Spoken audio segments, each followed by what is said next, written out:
Dear fans of Royal Chronicles, today we have a truly heartwarming piece of news from Sweden. Little Princess Adrienne, who not so long ago was just taking her first steps, is now getting ready to become a full-fledged member of the royal family. At just 7 years old, she has received her very first official assignment, and this moment is sure to melt the hearts of everyone who follows the lives of European monarchies. Just imagine, on the 18th of June, the young Duchess of Blekinge will embark on her very first official journey, and this is not just a formality. For the little princess, it is a true debut into the world of royal duties. She will travel with her mother, Princess Madeleine, and her father, Chris O'Neill, to the province of Blekinge, which, by the way, is her official duchy. What makes this story especially touching is that Adrienne will become the first real Duchess of Blekinge in several centuries. When King Carl Gustaf, her grandfather, granted her the title at birth, he revived a tradition that had not been used since the 18th century. Let us be honest, that is quite a significant historical responsibility for such a young girl. The most delightful part of the upcoming visit is that Adrienne will finally get to see a very special gift she received at her christening 7 years ago. The then governor of Blekinge presented the newborn princess with a heritage-themed playroom located in Grevegarden in Karlskrona. Can you imagine how exciting it must be for a 7-year-old girl to see for the first time a place that was created just for her when she was still a tiny baby? The visits program promises to be both rich and educational. The little Duchess will visit the Blekinge Museum, where local residents will have the rare opportunity to personally greet their young royal. It is such a special chance to meet a member of the royal family in an informal setting. The day will conclude with a lunch at the governor's residence and a visit to artist Suzanne Demain in Edestad. It is also worth noting how warmly the local leadership has embraced this event. The governor of Blekinge, Ulrika Messing, expressed sincere joy about the visit. She hopes the day will become a beautiful memory, full of interesting discoveries that will spark a curiosity in the young princess to learn more about the lovely region she represents. For those who follow the Swedish royal family, Princess Adrienne is not exactly a stranger. We have seen her at family celebrations, especially the memorable birthday of her grandfather, the king, at the castle. But that was a family occasion. This upcoming trip to Blekinge will be her very first true official appearance as a representative of the crown. Adrienne's story is rather unusual by royal standards.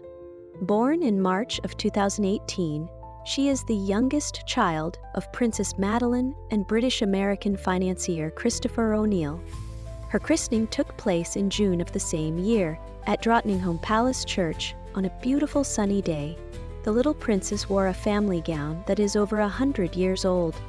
Adrienne's and her siblings' journeys are especially interesting in the context of modern shifts in monarchical traditions. In 2019, the king decided to strip Princess Madeleine's children of their official royal status. This decision was made to give the children more freedom to choose their own paths in life. At the time, Princess Madeleine expressed her support, noting that now Leonor, Nicolas, and Adrienne would have more opportunities to live as private individuals. Interestingly, this decision had no negative impact on family relationships. In fact, the family returned to Stockholm last summer after spending 6 years in the United States, and they have since regularly participated in royal events. They lived in New York, London, and sunny Florida, where they sold their home before moving back to Sweden. Princess Madeleine's family has always been known for their warmth and closeness. We recently saw touching photos from Adrienne's 7th birthday celebration in March, where she posed by a sunny window in a blue Ralph Lauren sweater with a little bear on it. Not long before that, we celebrated the 11th birthday of her older sister Leonor, who clearly inherited her mother's love for horses. Speaking of horses, that is a true family passion in the Bernadotte household. As Queen Sylvia once shared, this love has been passed down through generations, starting with Prince Gustav Adolf, who was considered the best horseman among Swedish royalty. Leonor received her pony, Heidi, as a christening gift in 2014, and they have been inseparable ever since. Coming back to our little heroine, it is impossible not to see the symbolism in this moment. In an era when royal families are striving to be closer to the people, when traditions are adapting to modern realities, Princess Adrienne's first official visit becomes a kind of bridge between the past and the future of monarchy. She represents a new generation of royals, more open, more democratic, yet deeply respectful of tradition. Christopher Sandahl, director of the Blekinge Museum, summed up the essence of the upcoming event perfectly. Knowledge of history gives us meaning and context, and through play and new experiences, especially for children and young people, we can deepen our understanding. The playroom gifted to the princess tells a story of creativity and a desire to build, both in the past and in the present. For all of us who fondly followed the growing up of royal children, Princess Adrienne's upcoming visit to Blekinge is a special moment. We will witness a little girl taking her first steps into the grown-up world of royal duty, all while holding on to the innocence and joy of childhood discovery.